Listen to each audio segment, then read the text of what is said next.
Nous lançons une toute nouvelle série rendue possible par l'intelligence artificielle, le jour du jugement.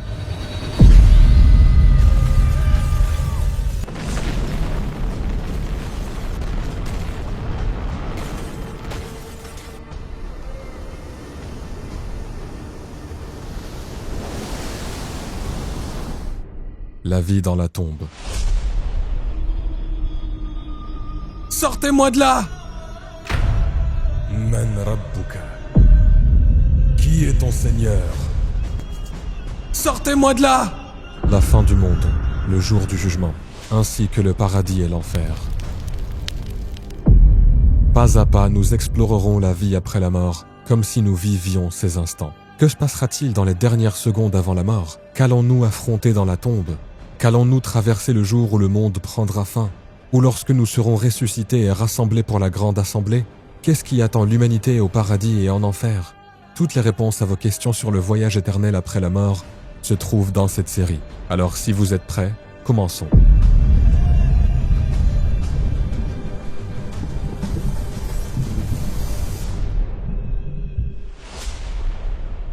L'instant de la mort, le jour que tu as fui toute ta vie, est enfin arrivé. Tu te réveilles face au jour auquel tu ne voulais même pas penser. Et maintenant, l'ange de la mort vient pour toi. Il fait nuit noire, il est juste avant l'aube. Cette douleur dans ta poitrine, elle t'écrase. Ton corps ne bouge plus. Ton esprit est en plein chaos. Ton enfance, ton adolescence, et la personne que tu es aujourd'hui en une fraction de seconde, tout te repasse devant les yeux. Tu cherches ton souffle, tes lèvres sont sèches, ta gorge brûle comme si quelque chose y était coincé. Que m'arrive-t-il? Tu es perdu, tu as peur, tu n'arrives pas à comprendre ce qui se passe. Soudain, tes proches se rassemblent autour de toi. L'un te serre fort la main, d'autres récitent des invocations, doua, les larmes aux yeux. Quelqu'un essaye de te donner de l'eau, les mains tremblantes. Leurs visages portent une tristesse impuissante et leurs yeux disent un adieu silencieux. Toi, au contraire, tu as l'impression que le temps ralentit. Les voix s'estompent. C'est comme si le monde te laissait partir en silence.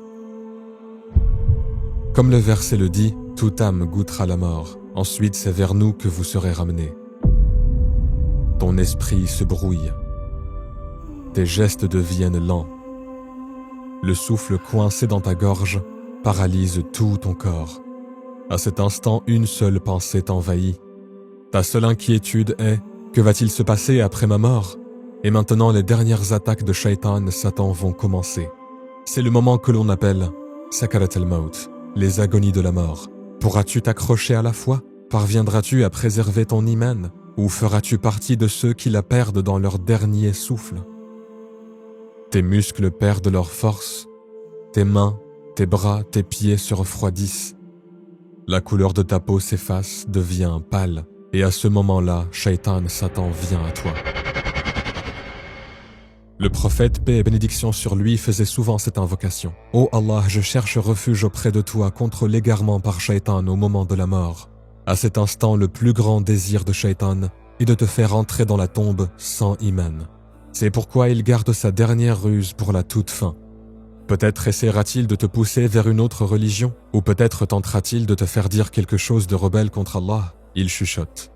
Il prie pour ta guérison depuis si longtemps. Mais regarde-toi, tu ne fais qu'empirer. Où est Allah maintenant? Penses-tu vraiment qu'il t'entend?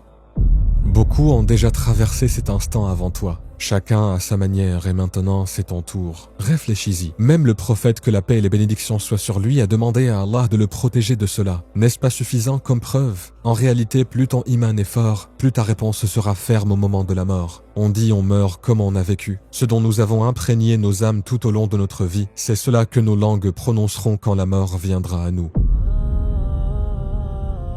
Hélas, la vie d'ici-bas m'a trompé. Celui qui a rempli son âme de désirs terrestres ne parlera que d'eux à l'instant de la mort. mon argent, mes biens, ma renommée. Mais le croyant qui a vécu avec l'amour d'Allah au cœur se rappellera et mentionnera son Seigneur. Ya Rab, Ya Latif, Ya Rahman, Ya Allah. Tu te dis peut-être, mais j'ai déjà l'iman. Pourtant, ce qu'il te faut, c'est un iman profondément enraciné dans ton cœur et pleinement confirmé par ton esprit. Pense-y ainsi. J'ai une pomme dans la main et un voleur veut me la prendre quoi qu'il arrive. Si je ne fais que la tenir dans ma main, même si j'essaie de la protéger autant que possible, il peut me l'arracher facilement. Mais si je la